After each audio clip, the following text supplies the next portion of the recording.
जय हिंद दोस्तों, मेरा नाम मेहरबान सिंह, मैं आम आदमी पार्टी जिला अध्यक्ष।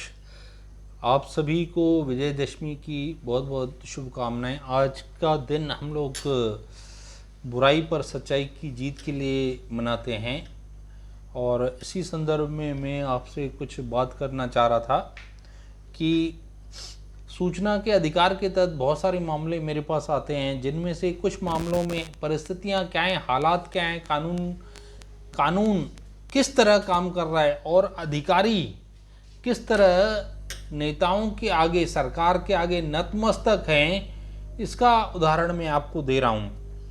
कुछ समय पहले माननीय उच्चतम न्यायालय सुप्रीम कोर्ट ने किसी केस में एक फैसला सुनाया था, जिसके तहत अगर पुलिस एफआईआर दर्ज नहीं करती है तो आपको अपने जिला के कोर्ट, लोकल कोर्ट में, स्थानीय अदालत में जाना पड़ेगा और उसके बाद आप कोर्ट के माध्यम से अपराध एफआईआर दर्ज करा सकते हैं।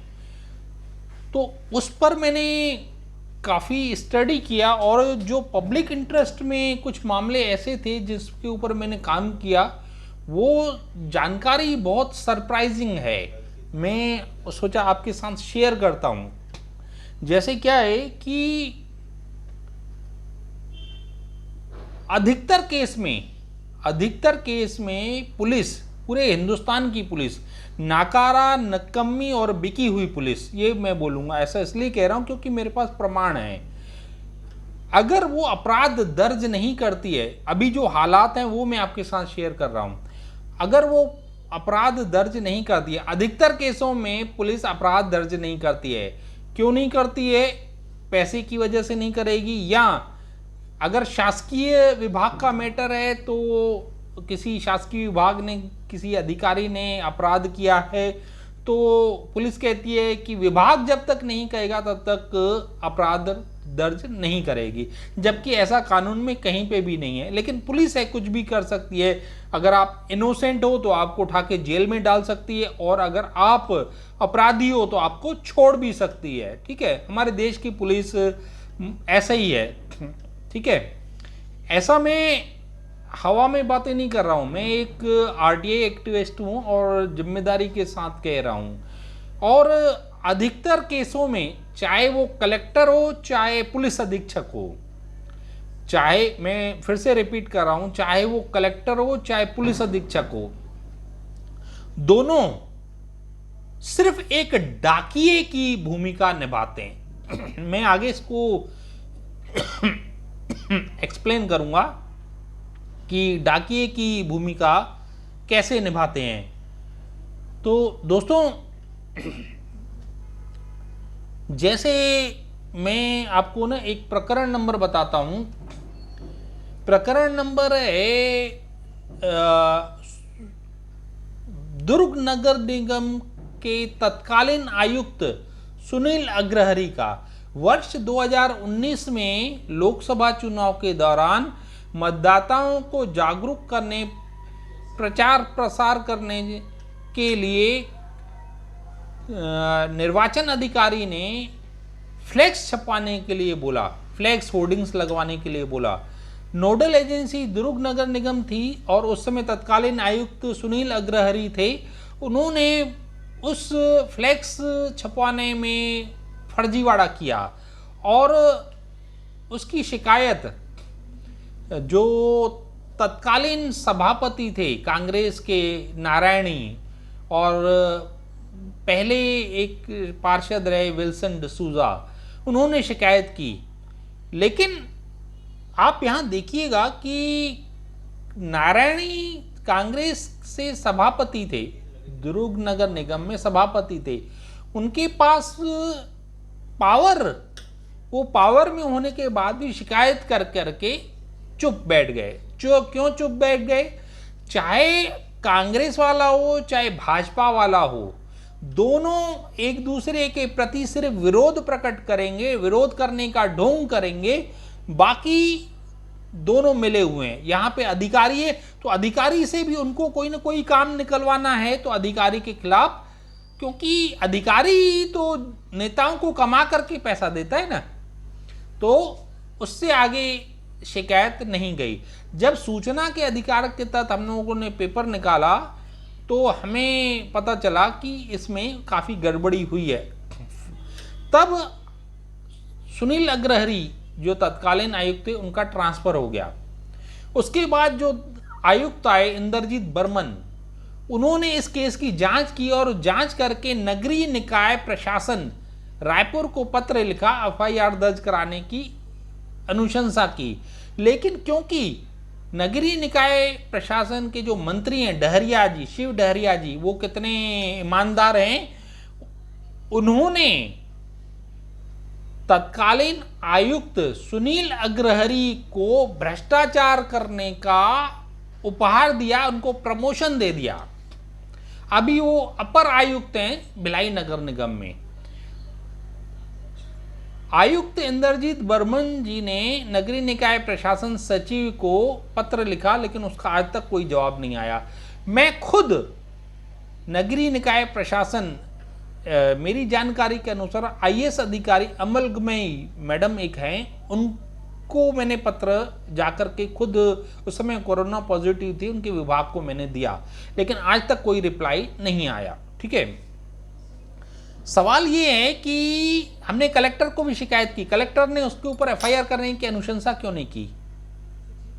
आज तक किसी ने भी उस प्रकरण में, न कांग्रेस वालों ने मुद्दा उठाया न भाजपा वालों। भाजपा वाले चुप क्यों रहे?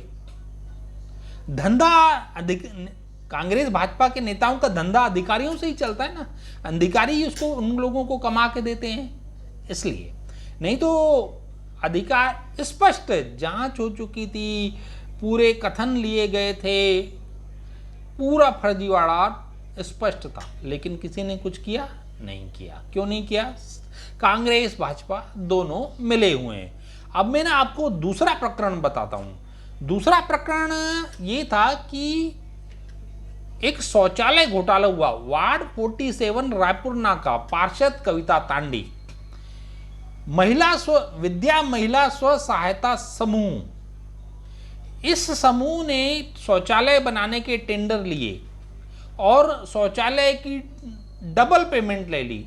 इसके ऊपर जब मामला खुला तो दुर्ग नगर निगम के कार्यपालन अभियंता दत्ता साहब ने एक पत्र दुर्ग थाने को लिखा।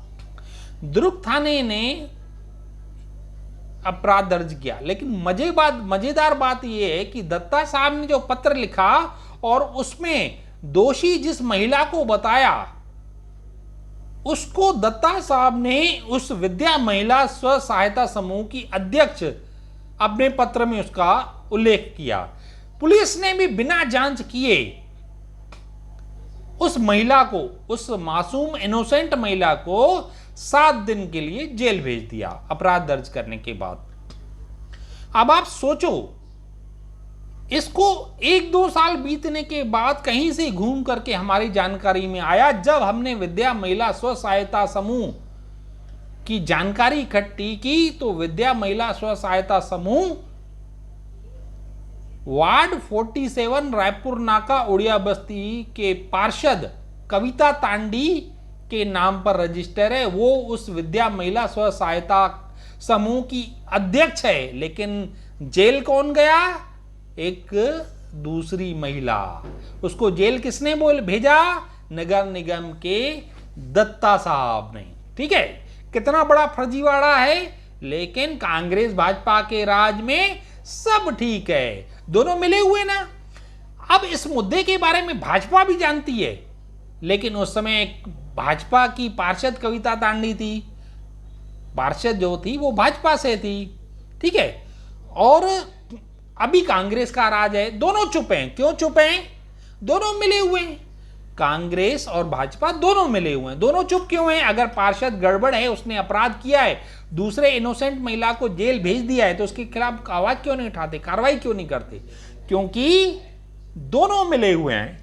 इसके ऊपर हमने पुलिस अधीक्षक को पत्र लिखा, संभाग आयुक्त को पत्र लिखा, शिकायत की और जिलाधीश को शिकायत की। आप ताजुब करेंगे, तीनों ने, पुलिस अधीक्षक ने इसके ऊपर कोई कार्रवाई नहीं की, जिलाधीश ने इसके ऊपर कोई कार्रवाई नहीं की, संभाग आयुक्त ने इसके ऊपर कोई कार्रवाई नहीं की। मैं इसलिए इनको, संभाग आयुक्त को तो मैंने पहले भी पत्र दिया था, मुझे कोई रिजल्ट, इसलिए मैं जो कलेक्टर और पुलिस अधीक्षक को डाकिया बोलता हूं। वो सिर्फ आप कोई भी शिकायत दो, वो सिर्फ आपकी शिकायत को आगे बढ़ा देंगे, जांच कर कार्रवाई करेंगे। जांचकर्ता सही जांच कर रहा है नहीं कर रहा है डजंट मैटर, चाहे वो आपराधिक कृत्य हो तो पुलिस अधीक्षक को उससे कोई लेना देना नहीं, और अगर दूसरे कोई विभाग की जांच है तो उससे उसको कलेक्टर को कोई लेना देना नहीं। जबकि कलेक्टर और आपराधिक कृत्य के लिए पुलिस अधीक्षक मुखिया जिला का और जिला प्रशासन के लिए कलेक्टर, लेकिन अपराध के लिए अगर अपराध शहर में बढ़ रहे हैं तो उसके लिए कलेक्टर के ऊपर भी बात आती है, क्योंकि पुलिस कार्रवाई नहीं करती। अब तीसरा प्रकरण मैं आपको बताता हूं।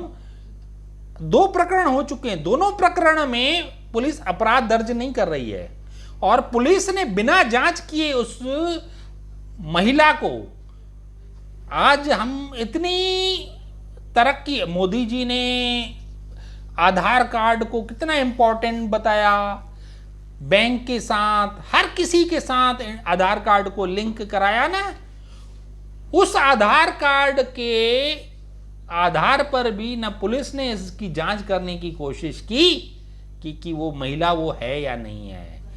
नगर निगम ने एक इनोसेंट मासूम महिला को अपराधी बताया, आरोपी बताया, और पुलिस ने उसको जेल में डाल दिया। अब इस आधार कार्ड होने के बाद भी आज ये स्थिति है, ठीक है। और बहुत ताज्जुब की बात है, ताज्जुब की बात ये है कि जब हम पुलिस से बात करते हैं तो पुलिस आपको क्या जवाब देती है कि आपका इस प्रकरण में क्या लेना देना, आप इसमें कौन हो। जबकि कानून ये कहता है कि कहीं पे भी कोई भी अपराध हो तो उसकी सूचना कोई भी दे सकता है, लेकिन पुलिस है मेरी मर्जी है। पुलिस में नाकारा निकम्मी बिकी हुई पुलिस कुछ भी कर जाए कम है। ऐसे मैं आपको नंबर ऑफ केसेस की फाइल दे सकता हूं जहां पुलिस ने नंगा नाच किया है, और कलेक्टर को अगर किसी विभाग की शिकायत करो तो डाकिये की तरह शिकायत को आगे बढ़ा देता है और कुछ भी नहीं करता, ठीक है। तीसरा प्रकरण में आपको अभी करंट जो है कि पंडित नेहरू स्कूल खुर्सीपार, वहां पे पंकज लाल शर्मा ने शाला विकास समिति के अध्यक्ष जो केसरवानी जी हैं, कांग्रेसी हैं, नेचुरली सामने शिकायत तो करेंगे नहीं, ईमानदारी से उस अपराध को अंत तक पहुंचाएंगे नहीं, मिली भगत है ना। तो पंकज लाल शर्मा जो प्राचार्य थे, प्रधान पाठक थे, वो रिटायर हो चुके थे। उस प्रधान पाठक ने शाला विकास समिति के पैसे का गबन किया। जब ये मामला खुला, केसवानी जी ने भी शिकायत की, तो जिला शिक्षा अधिकारी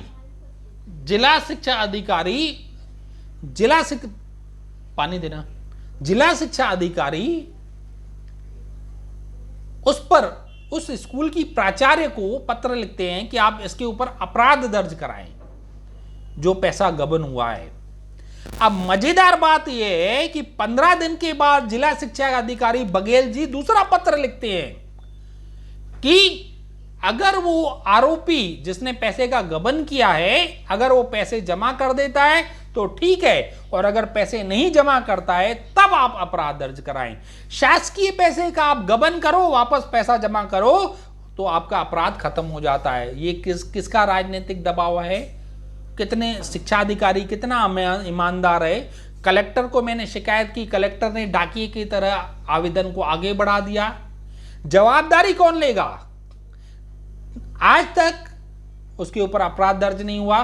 पंकज लाल शर्मा ने उस प्रकरण में पैसे जमा कर दिए, उसका अपराध खत्म हो गया। क्या शासकीय पैसे जमा कर, पहले गबन करके जमा करने से वापस अपराध खत्म हो जाएगा? लेकिन कांग्रेस और भाजपा राज में हो गया। और मैं आपको ना एक मिनट।